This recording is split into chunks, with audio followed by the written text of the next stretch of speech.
Je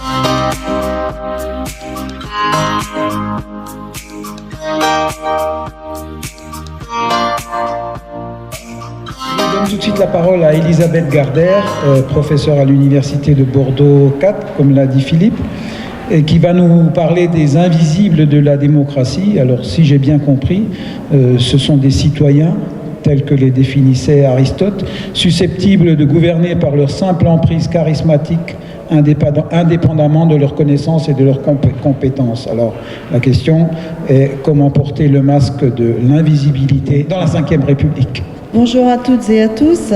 Elisabeth Gardère, donc professeure des universités de Bordeaux.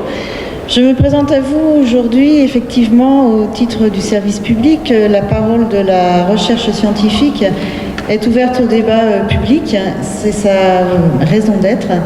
Et effectivement, le titre que j'ai choisi pour ma présentation, ce sont les invisibles de la démocratie. J'ai volontairement choisi ce terme d'invisible car il va porter tout au long de ma présentation un certain nombre de sous-entendus, voire de choses parfois très explicites, qui à terme, je le souhaite, vous feront envisager la raison de cette subtilité de nuance de l'invisibilité de la démocratie. Alors effectivement, dans le propos liminaire qui vient d'être fait, il a été mentionné qu'il s'agissait d'un populisme qui se cache derrière un masque, ce masque des invisibles de la démocratie. Alors je mets dans ces invisibles de la démocratie une forme d'agrégat, c'est-à-dire un ensemble d'individus. Et c'est là où je commence à déjà donner un embryon de la définition. Qu'est-ce que c'est que ces invisibles ? Eh bien, c'est un collectif, donc d'individus, mais qui n'est pas officiel. Du moins, pas complètement officiel. C'est plutôt une union, et je me prêterai à un jeu de mots assez facile. Je mettrai entre parenthèses devant réunion, donc à la fois une union et une réunion officieuse d'une pensée, d'un mode de rapport au pouvoir qui dissout tout à la fois la chose politique et également le socle économique au travers des modèles économiques qui sont portés dans les différents pays de l'Europe et ailleurs. En tant qu'universitaire, vous m'entendrez citer à 2 ou 3 reprises les travaux de collègues qui ont travaillé de manière assez conséquente, assez importante sur le populisme. Je me suis permis cette parenthèse assez académique, car les travaux qui supportent cette tendance des populistes sont assez rares. Les noms qui figurent sur la première de couverture des ouvrages consacrés à ce thème ne sont pas légion. Et donc c'est la raison pour laquelle, à titre d'information, je me suis permise de vous en injecter 2-3 au fil de mon discours. Je commencerai par une première personne qui se nomme Monsieur et Madame Morozov, et qui nomme le populisme de solutionnisme technologique. Et ce terme qui est à la fois une ambiguïté dans l'ajout des 2 mots, puisque le solutionnisme, on pourrait y transcrire la définition de apporter une solution, apporter une dynamique de consolidation de différents points de vue, et technologique. Alors là, ça pourrait être également ambigu, parce que au-delà de la technologie, on pourrait penser plutôt au modèle technocratique qui va supporter le pouvoir. Et donc la jonction de ces 2 termes dans la définition proposée par Morozov est assez insolite, voire saugrenue, car c'est envisagé comme étant une dérégulation du marché où celle-ci, selon son acceptation, est totalement dépourvue tout à la fois de normes, de législation et bien évidemment de lourdeurs administratives qui elles-mêmes sont considérées comme étant des entraves au bon déroulement de la démocratie. Alors je vais tenter de scander mon propos au travers de différentes parties. La première sera une définition, si l'on peut dire, du populisme, c'est-à-dire quelle acceptation peut-on accorder à ce terme, avec quel crédit. eh bien, loin d'être un parti politique établi dans tous les pays, même s'il en existe, comme il a été cité tout à l'heure, et comme dans mon propre propos, j'en mentionnerai, il s'agit davantage d'un rêve idéologique. Et au-delà du rêve, je reviendrai tout à l'heure dessus, d'une promesse. Derrière ce terme promesse se cache une figure charismatique, enfin non, elle est portée plutôt par une figure charismatique qui va cacher plutôt des intentions individuelles plutôt que collectives.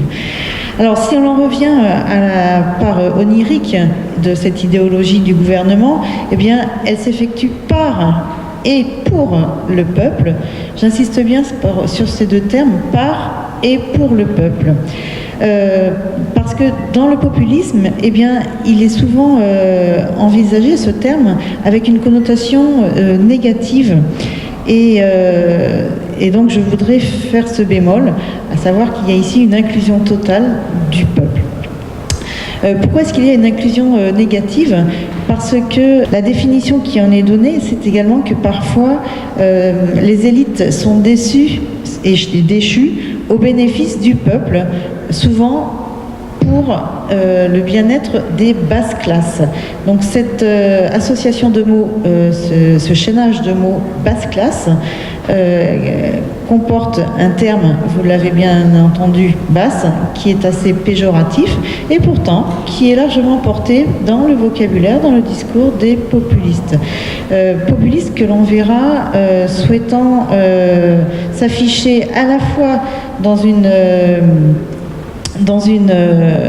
démarche où les citoyens sont unis, ils sont unifiés par les droits et les devoirs de la République, mais ils sont unis et unifiés comme un collectif qui est spécifique et qui va renvoyer à des droits sociaux qui vont controverser la démocratie telle que nous la connaissons, la démocratie plurielle, la démocratie laïque, qui est caractérisée par la séparation des pouvoirs aux droits opposables individuels, telle qu'elle est exercée dans la Ve République que nous connaissons au XXIe siècle actuellement en France.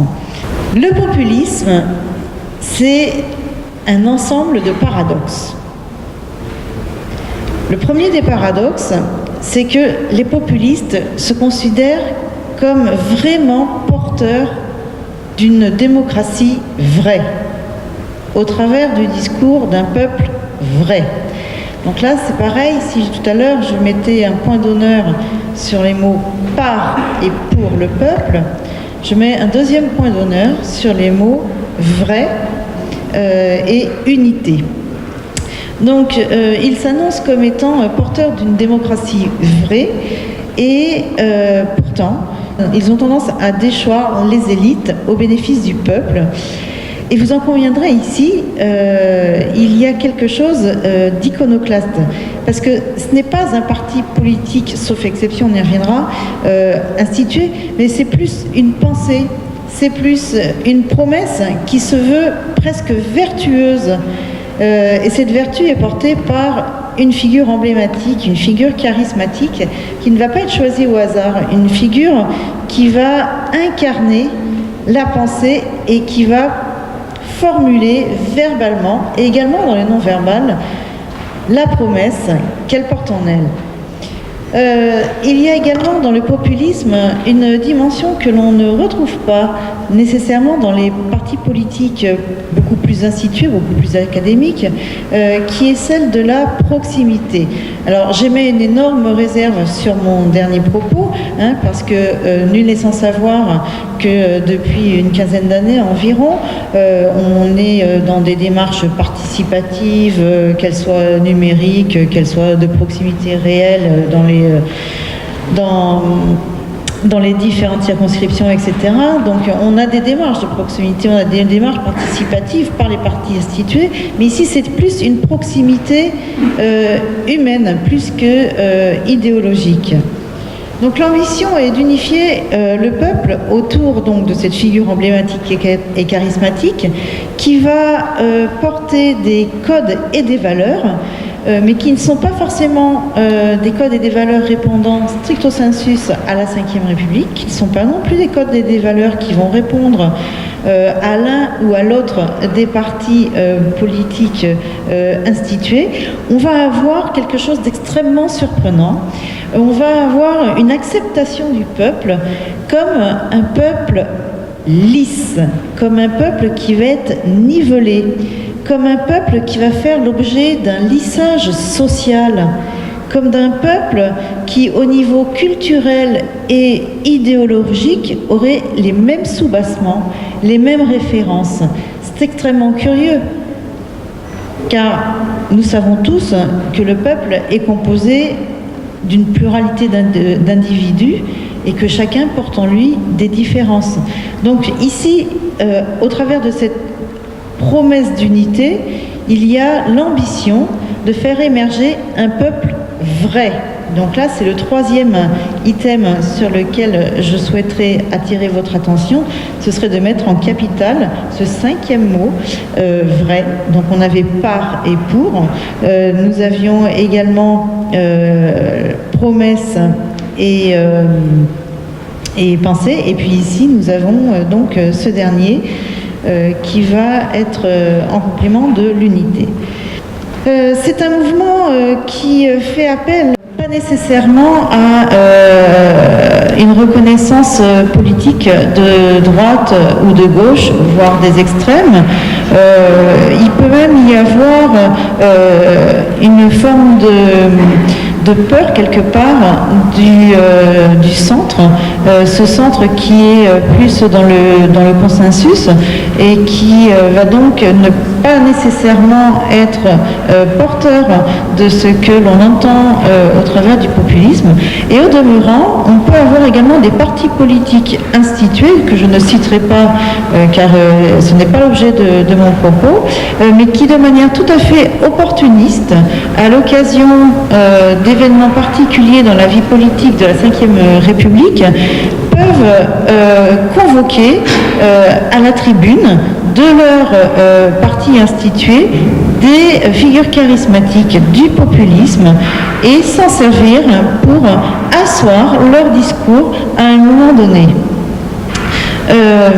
Donc on a également un autre chercheur qui a travaillé dans les années 2016, donc c'est extrêmement récent, sur le populisme, et qui dit que c'est un mouvement, une doctrine presque, qui va faire appel exclusivement ou préférentiellement au peuple en tant qu'entité indifférenciée. Donc vous voyez bien que entité, on revient à la notion d'unité, et indifférencié, on revient à ce lissage social, à ce lissage presque universel dont je vous faisais part tout à l'heure et qui traduisait le nivellement dont je parlais. Alors que les populistes se présentent comme de véritables démocrates, voire parfois proches de certains partis politiques, eh bien, ils dénoncent par la même occasion la corruption qui ronge les coulisses de ces partis politiques. Et ils mettent en exergue des formes de manipulation politique. Alors, là, c'est une première injonction paradoxale, pour reprendre une terminologie de Bergson, c'est-à-dire que c'est tout et son contraire. Parfois, ils sont demandés, quémandés pour cautionner une parole politique au sein d'un parti. Parfois, ils fonctionnent totalement différemment, c'est la plus grande majorité des cas.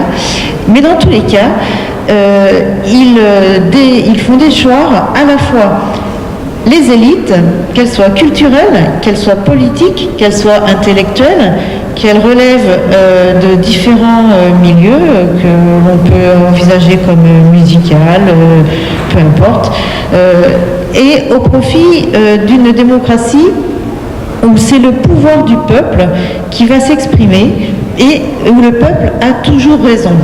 Alors là aussi, c'est un autre paradoxe. Le peuple aurait toujours raison.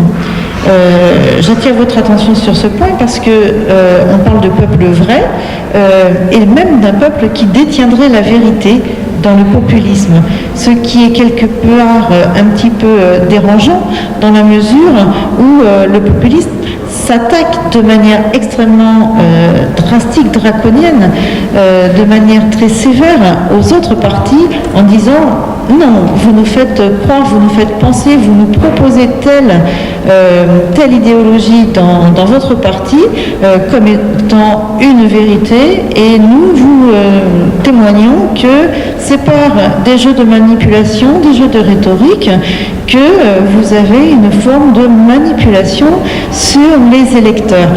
Et ici, lorsque, au travers des travaux de Müller en 2016, donc c'est l'année dernière, c'est tout récent, une analyse extrêmement fine du populisme, on découvre que ce serait le peuple qui aurait la vérité. On se pose la question de ce clivage.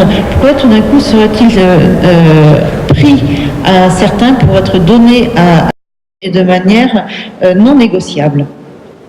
Donc c'est ici une posture idéologique contre toutes les élites, du pouvoir, des sphères intellectuelles, on l'a déjà dit, voire des technocrates. On va y englober, comme mentionné en propos liminaire, les parties prenantes des modèles économiques en place qui font tourner notre économie locale, régionale, nationale, européenne et internationale. Qu'il s'agisse en termes de proximité des banquiers, des chefs d'entreprise, enfin peu importe, tout ce qui fait tourner des artisans, tout ce qui fait tourner l'économie. Et là aussi, c'est un propos qui est quelque peu dérangeant de s'affronter, d'avoir comme point d'achoppement les acteurs du modèle économique. Pourquoi? Parce que, sauf erreur de ma part, qui est acteur du modèle économique?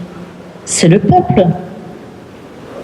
Or, le peuple, s'il détient un pouvoir unitaire et de vérité, comment peut-il promulguer des propos contre lui-même, c'est-à-dire contre le modèle économique qu'il fait tourner et qui lui permet de vivre dans une institution technocratique plus vaste que sont les modèles politiques que nous connaissons par ailleurs. Donc là encore, une autre contradiction de ces populistes face à leur définition. C'est la raison pour laquelle, vous voyez, j'espère que vous commencez à cerner la raison pour laquelle je parlais des invisibles, parce qu'ils sont présents, ils sont prégnants, tout à la fois, les deux termes, mais en même temps, ils sont tout et leur contraire.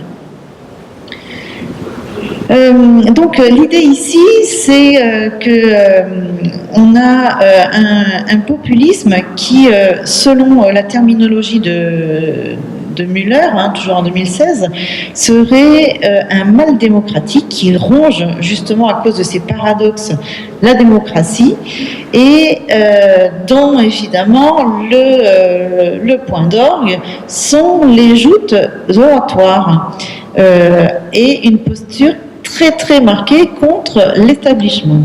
Donc ça c'est un point central, c'est être contre l'establishment.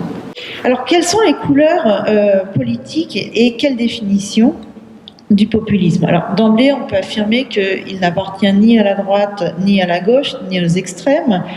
Pas plus qu'au-centriste pour les raisons évoquées tout à l'heure par Philippe Vialon, à savoir que le centre représente plutôt quelque chose qu'il faut éviter, puisque c'est une forme de consensus sur lequel on ne peut pas s'appuyer, alors que les autres partis volontiers convoqueront des figures emblématiques du populisme pour asseoir leurs idées sur des points particuliers lorsque leurs programmes politiques s'y prêteront. Sinon, le populisme fonctionne tout à fait indépendamment.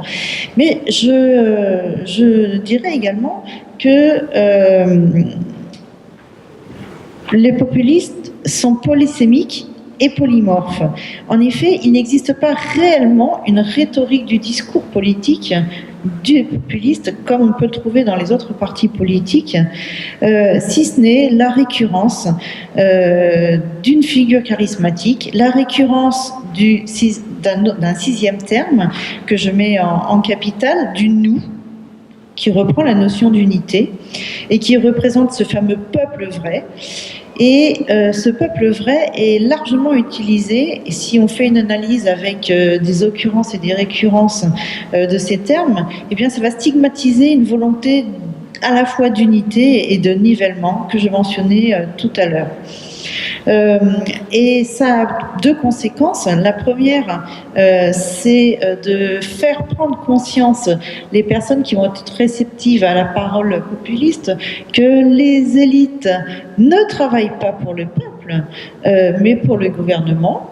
Et que, à l'échelle des citoyens, eh bien, ceux qui contestent le monopole de revendication du peuple vrai, eh bien, font deux exclusions en même temps. À la fois, ils excluent l'idée d'unification et en même temps, eh bien, ils cautionnent les élites dans une image symbolique et silencieuse. Alors pourquoi il y aurait-il de plus en plus d'adeptes de ce populisme et avec quelle motivation ? Alors, d'un côté, eh bien, il y a les personnes qui, au niveau de l'abstention, ne veulent pas s'étiqueter d'un parti ou d'un autre et ont envie d'une autre idéologie, d'une cinquième république ou autre, améliorée ou différente, qui va porter des valeurs, celles du peuple. Il va y avoir également les personnes qui veulent avoir un réel clivage ou qui veulent accentuer le clivage entre les partis, sachant qu'aujourd'hui, là aussi, on a de plus en plus une forme de resserrement qui se produit. Je pense que les urnes ont dernièrement été assez significatives sur ce sujet, et mes collègues en parleront tout à l'heure. Et il y a une forme de polarisation entre la technocratie, à savoir la solution économique pour sauver l'euro, et le populisme qui va incarner la seule voie populaire, c'est-à-dire qu'on va dire aux électeurs, il n'y a qu'une seule solution économique, écoutez-nous, on a réfléchi au modèle qui va marcher, ce sera celui-ci. Donc il y a un rejet de toutes les autres réflexions et de toutes les autres solutions, ce qui nous renvoie à la première acceptation qui était celle de Morozov et donc de solutionnisme technologique. Mais on pourrait dire que si le populisme se présente comme une forme donc, de mal démocratique, on pourrait même aller plus loin, c'est parfois une pathologie à la démocratie, tellement au niveau de sa prise de parole, il est à l'origine de conflits. Voilà, son mode opératoire, ça va être le conflit. Une prise de parole, je vous l'ai dit tout à l'heure, des joutes verbales, et ces joutes verbales ne vont pas être des effets de scène, des effets de plateau, ce sont plutôt des intentions de saper à l'origine toute tentative de prise de parole de manière contestataire pour entrer dans le conflit. C'est-à-dire que du moment où vous coupez la parole et où vous coupez les intentions d'autrui, vous entrez dans le conflit sur le plan politique. Alors, quelle est sa place sur l'échiquier politique ? Le populisme a prétention à répondre à une volonté d'exclusion. Une exclusion qui est traduite, par exemple, par les frontières qui vont être fermées par le rejet de la mondialisation, notamment. On l'a dit également par le rejet des modèles économiques et de l'establishment. Donc, l'une des forces de notre Ve République, ça va être de répondre à cette forme d'exclusion, mais justement, non pas en rentrant dans le conflit et en disant nous aussi on va vous exclure, mais au contraire d'engager un dialogue avec les populistes, ce qui ne veut pas dire accepter leur manière de présenter les choses. Entrer dans le dialogue, ça ne veut pas dire être d'accord, sinon il n'y a pas de dialogue. C'est du reste ce qui se passera tout à l'heure. Si on discute, c'est que on a entendu des choses, on ne les a pas forcément considérées de la même manière, et puis à défaut forcément de toujours trouver un consensus, on va exprimer nos idées de part et d'autre. Donc ici, c'est être avec et non pas contre. Donc c'est-à-dire déjà démanteler ce mode opératoire d'exclusion. Il est également nécessaire de marquer les limites du populisme, à savoir que les démocrates doivent pouvoir dire aux électeurs où sont les limites de la démocratie sans entrer dans le grand débat de la conspiration. Ça aussi, c'est un thème qui est très très fortement porté par le populisme. La conspiration, la manipulation. Et je vais employer un terme avec modération, parcimonie et guillemets, à savoir que le populisme porte également les termes du grand remplacement concernant l'immigration. Voilà, donc je pense que mon voisin peut-être s'exprimera sur ce point. Il faut aussi stigmatiser qu'il ne relève pas des questions politiques ou économiques, mais des positions plus fermes où les populistes sont homogènes, ce qui revient à l'idée de l'unification. Je dirais que cette idéologie, à défaut d'être portée par une rhétorique, d'être portée par un programme, d'être portée par des écrits, d'être portée par des traces, va être portée par une promesse d'une figure emblématique et charismatique qui énonce tous les problèmes identitaires et qui ne souhaite pas nécessairement résoudre les conflits, bien au contraire, alimenter les foyers de conflits. D'un point de vue purement théorique, c'est pas parce que l'on critique la démocratie et les élites que l'on appartient au populisme. Je voulais mettre cette nuance en exergue parce que sinon on fait des amalgames et ces amalgames ne sont pas ici judicieux. Néanmoins, le populisme se revendique d'un monopole moral du peuple vrai. Il n'en fait pas une question empirique, il n'en fait pas une question donc de rhétorique. Simplement, il dit les autres systèmes sont corrompus. Alors, je disais qu'il s'agissait d'une idéologie, d'un rêve, d'une promesse. Parfois, je vous l'ai dit, on a des partis politiques institués qui vont les convoquer à leur tribune de telle sorte à pouvoir mobiliser des points d'achoppement et qui soient emportés par le populisme. Néanmoins, il existe des partis qui sont très clairement étiquetés. Donc je vais en citer quelques-uns. Si on regarde au niveau de l'antériorité, on va voir que ces partis sont relativement récents. On a notamment Droit et Justice, qui est un parti né le 13 juin 2001 en Pologne, qui s'affiche très clairement comme un parti populiste et qui est très clairement également eurosceptique. Alors eurosceptique, c'est un terme qui va être déployé de manière mécanique et également homogène au travers des différents partis politiques qui se seront institués de manière formelle au travers de la figure du populisme.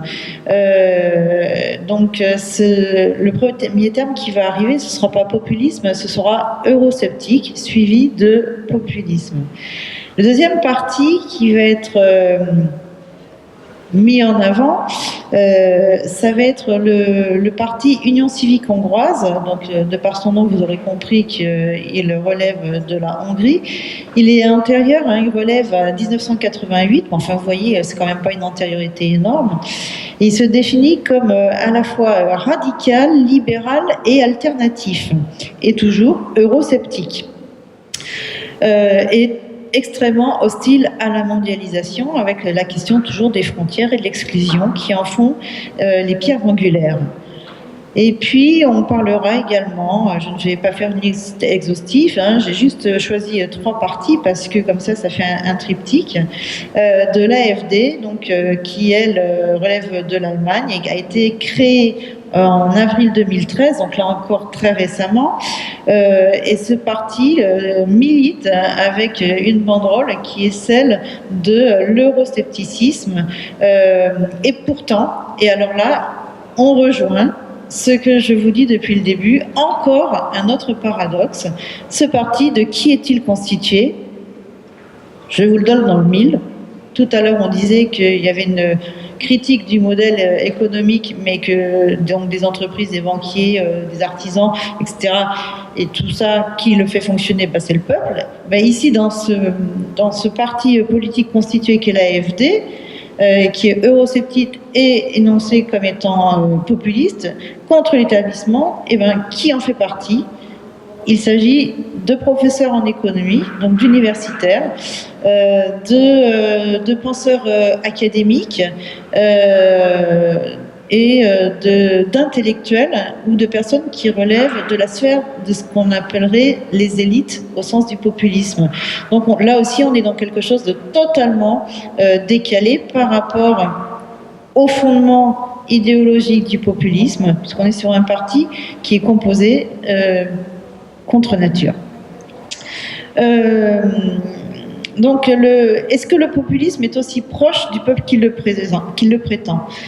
Depuis plus de 25 ans, il y a une énorme montée de la défiance du peuple envers les élites de toutes sortes qui se cristallisent par des mouvements dits populistes et qui correspondent à un mode d'articulation et de demande politique qui va émaner du peuple face à une offre politique venue d'en haut et qui est estimée comme caduque. Vous avez remarqué qu'aujourd'hui, on a quand même pas mal de flottements ou des signaux très très forts qui nous sont renvoyés dans les urnes au moment des élections. Donc c'est sur ces points-là que le populisme va entrer en scène. Et ces 3 points d'achoppement au niveau de l'Europe comme de la France vont être l'immigration, la mondialisation et l'Europe elle-même, alors que le populisme parsème l'Europe de sa promesse, de sa pensée idéologique. Donc l'idée ici, c'est d'avoir un dénominateur commun qui est d'attirer les électeurs qui se détournent des partis reconnus pour leur proposer un nouveau paysage politique. Alors avec quels moyens d'action? Eh bien là, je laisse la question totalement ouverte, parce qu'en dehors des partis institués que j'ai cités pour les pays volontairement hors France, pour ne pas entrer dans une polémique politique nationale, voilà, avec quels moyens, puisqu'il ne s'agit pas, sauf de manière marginale, de partis politiques institués, donc sans partis politiques institués, quels sont les moyens mis pour tenir des promesses? Et le terme qui, quelque part, nous fait réfléchir, c'est une promesse, si elle est prononcée, elle doit être tenue. Surtout si on l'associe avec la terminologie portée et supportée par le peuple, qui est celle d'un peuple vrai. Donc vérité, promesse, d'accord, mais avec quels moyens? Ils ne sont pas énoncés. Et en dehors de la figure charismatique qui va véhiculer le message, il n'y en a pas clairement d'identifié, il n'y a pas de mode opératoire clairement identifié. Et cela, dernier point sur lequel je voudrais attirer votre attention, c'est que cette figure charismatique qui va porter le populisme, elle a quelque chose également d'un peu embarrassant. Parce que, comme mon collègue, le professeur Vialon le mentionnait, on n'a pas simplement une figure charismatique qui va effectivement collecter la pensée du collectif officieux, mais on va plutôt avoir un collectif officieux qui va s'agréger à une personne, et cette personne va parler non pas au nom du peuple vrai, par et pour le peuple. Donc je reprends les 2 termes que j'avais mis en majuscule dans ma façon de m'exprimer face à vous tout à l'heure, mais cette personne charismatique va plus souvent s'exprimer en son nom propre et au titre de ses intérêts plus particuliers que ceux du collectif du populisme. Donc là, c'est quelque chose qui est quand même assez dérangeant. Alors, pour conclure, on pourrait dire que le populisme voudrait faire en sorte que les élites deviennent minoritaires et que le discours soit lié à cette fameuse promesse. Et pour ce faire, non seulement le conflit est de rigueur, mais le populisme travaille à la mise en tension entre les élites et le peuple. Donc là aussi, autre point d'interrogation. Tout à l'heure, on a dit que les partis politiques institués avaient parfois convoqué des populistes pour leur cause et composer avec, dialoguer avec. Donc ce terme « avec », je l'avais également mis en majuscule, alors que le populiste, même s'il accepte la proposition, n'a qu'une volonté, c'est être en tension et toujours entrer dans le conflit entre élite, parti institué et peuple. Donc c'est ça qui va être le porteur du discours. Et ce qui va permettre de mettre en place une forme d'ordre symbolique de l'unité, dont le point d'ancrage serait l'unité pour pallier la crise. Sauf erreur de ma part, là encore, il ne s'agit pas de moyens d'action. Il s'agit juste d'une figure emblématique, d'un symbole qui ne va pas être un levier ni technocratique, ni organique, ni matériel pour faire avancer les choses. C'est brandir une idée contre. Et le populisme, enfin, va dénoncer un terme qui va être un néologisme, qui va être celui de la particratie. Qu'est-ce que c'est que la particratie ? Je prendrai le cas de la Belgique, toujours pour sortir de l'hexagone et ne pas entrer dans les polémiques politiques nationales. La particratie, ce sont les coalitions politiques, telles qu'il en existe en Belgique, avec les avantages que vont en tirer les politiques du dit pays, avec par exemple, pour ne citer que ça, la possibilité de mandats cumulés, des partis politiques qui vont engager des dépenses parfois dispendieuses sans que ce soit forcément un point d'achoppement, etc. Donc en conclusion, je dirais que derrière cette promesse se pose réellement la question de l'appareillage technique, technocratique, sans moyens d'existence et sans instance représentative du populisme. Il y a une volonté, on l'a dit, de lissage social et de nivellement du peuple, mais qui s'exerce également en dehors de la bulle populisme, et qui est avec la même ambition pour les partis politiques. En fait, ce serait rayer de la carte des scrutins mis à la disposition des électeurs la pluralité des partis politiques en disant mais regardez, ce sont tous des manipulateurs, ils sont tous corrompus et les idéologies qui sont portées ne sont pas celles qui seront tenues. Il y a une deuxième également source qui va porter cette promesse, c'est celle de, je l'ai dit tout à l'heure, de la proximité. Qui dit proximité dit temporalité réduite, donc immédiateté, ce qui est en opposition très claire avec le temps politique, qui est un temps qui est long, alors que le temps du populisme est un temps court, voire de l'instant. Donc, on a 3 points. Le populisme a comme bouc émissaire l'establishment, contre l'establishment. Le diagnostic qui est posé, c'est qu'on a un peuple vrai, unitaire, porté par un profil charismatique, qui va promouvoir une promesse, mais avec quels moyens ? Et qu'il n'y a pas de question à se poser sur l'appartenance à droite, à gauche ou autre, puisque c'est quelque part non pas un parti, sauf exception, institué, mais c'est plutôt un mode de pensée, une promesse, et qui de manière opportuniste va répondre présent au parti qu'il est le premier à critiquer. Je vous remercie de votre écoute.